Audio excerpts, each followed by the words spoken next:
Let me just start with a quote from Thomas Jefferson.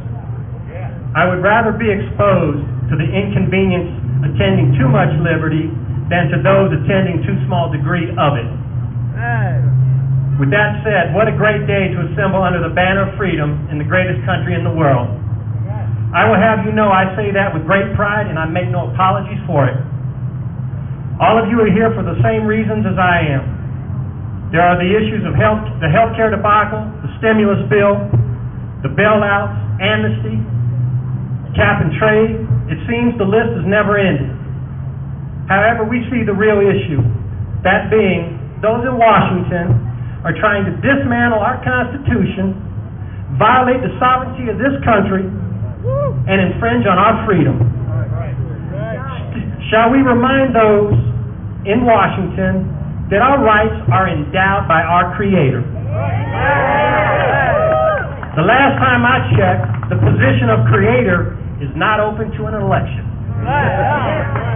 It is out of arrogance and pure disdain for the American people and the Constitution that this administration and those in Congress that support the administration's agenda feel they have a mandate to destroy America. The same old tired arguments, or should I say propaganda, is thrashed about by the so-called enlightened intellectuals, reminding us poor, unenlightened minions that only they know what's best for us. No, they don't. That's true.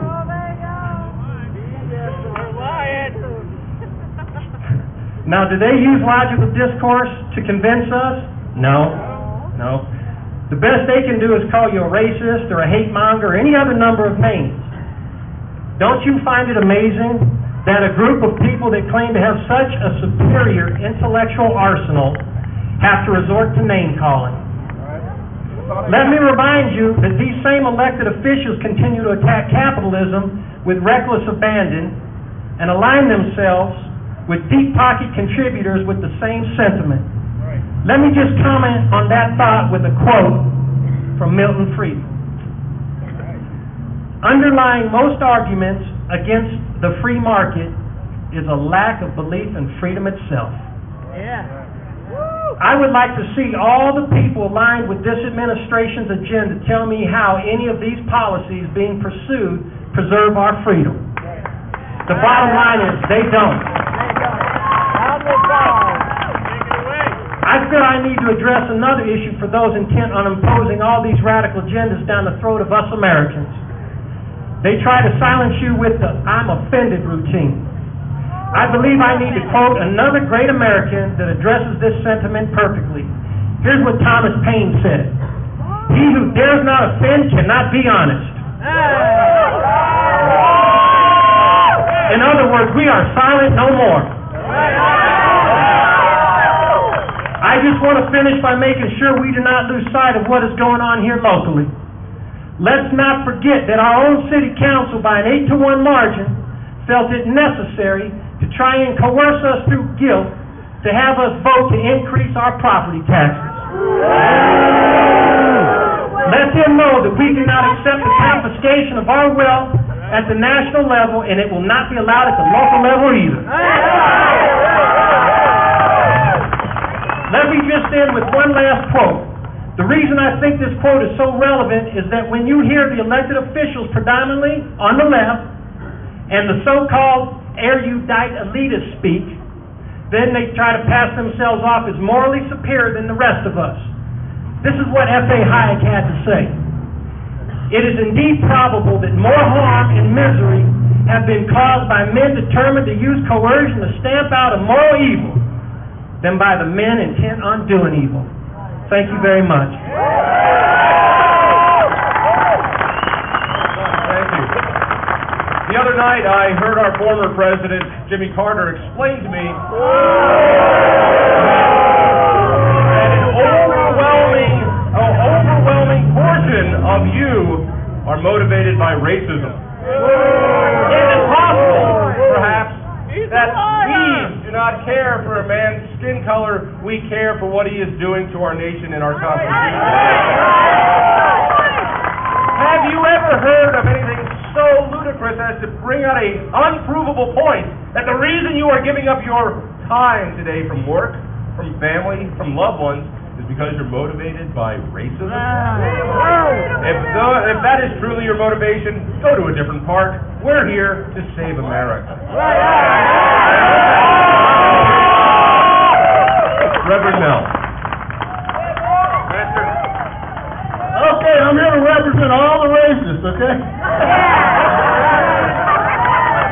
The truth of the matter is this. Edmund Burke said many years ago that all that's necessary for evil to win in this world is for good men to do nothing.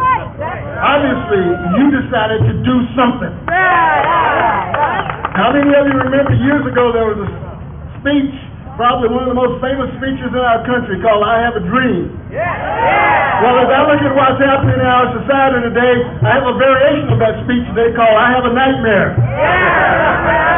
I have a nightmare when I hear the CIA agents having their pictures taken and they're being shown to terrorists. I have a nightmare when I see that the Attorney General of a certain state wants to prosecute the people who actually ran the sting against the illegal acorn workers rather than them. I have a nightmare when I see that Americans don't know the difference between socialism and capitalism. I spent 20 years trying to fight back socialism and capitalism. Now I read in the papers that they want us to become one. No way. Because of who you are. Your presence here today shows that you would rather light a candle than to just curse the dark. Your presence here shows that we have deep ideological differences with this administration, not color differences. And let's talk about that race issue for a quick minute. Abortion kills more blacks than the Ku Klux Klan. Yet, they say we are racist? Think about that for a second. This place ought to be filled with black folks because abortion is killing us. Yet this administration believes in it even if the child is born alive. There's a problem there somewhere. And obviously we need to pray more. We need to pray for our leaders that God would speak to them or that they would hear. I think He's trying to speak to them already.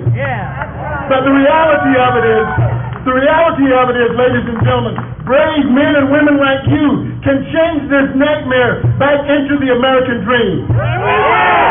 You have the ability through talking with your neighbors. You have the ability through talking with folks at your church that actually believe in the misconception of separation of church and state. You have the ability to tell them to make a difference and not just to make a small dent. How are we going to do that? We're going to do it primarily three different ways. Number one, we're going to pay attention to what's going on. Read, listen to, believe it or not, that dreaded talk radio stuff. Because they're the only ones that are telling the truth. So number one, we're going to pay attention to what's going on. Number two, we're going to participate legally and peacefully in the process like you're doing today. And number three, most importantly, we're going to pray that our leaders would hear from God. Because only when they hear from Him can this nation be truly what it was meant to be.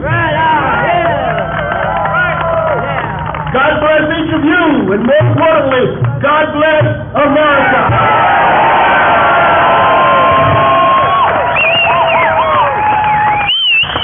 And that is why we will not allow black people into this movement.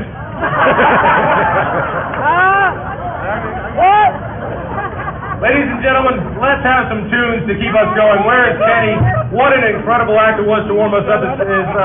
Is our band here ready to roll? Oh, they're running. You know, when the band is behind the truck, you're not too sure what's going on.